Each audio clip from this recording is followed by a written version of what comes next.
সম্প্রতি বঙ্গোপসাগরে সৃষ্ট ঘূর্ণিঝড়ের নাম কি?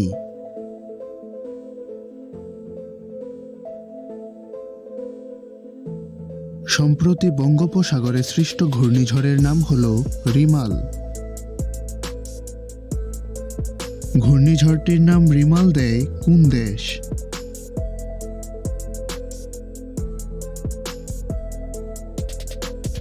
ওমান ঘূর্ণিঝড়টির নাম রিমাল দেয়। কবে বাংলাদেশ সরকার আনুষ্ঠানিকভাবে ক্লাউড সেবা চালু করে?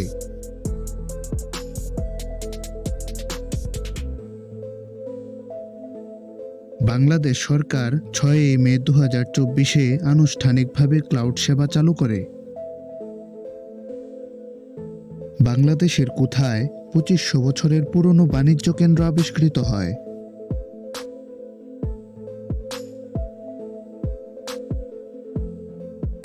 সম্প্রতি বাংলাদেশের চাঁপাইনবাবগঞ্জে 2500 বছরের পুরনো বাণিজ্য কেন্দ্র আবিষ্কৃত হয়েছে।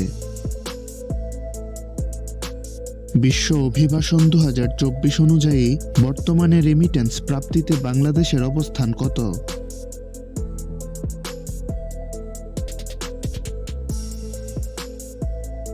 বিশ্ব অভিবাসন 2024 অনুযায়ী বর্তমানে রেমিটেন্স প্রাপ্তিতে বাংলাদেশের অবস্থান হল 8ম।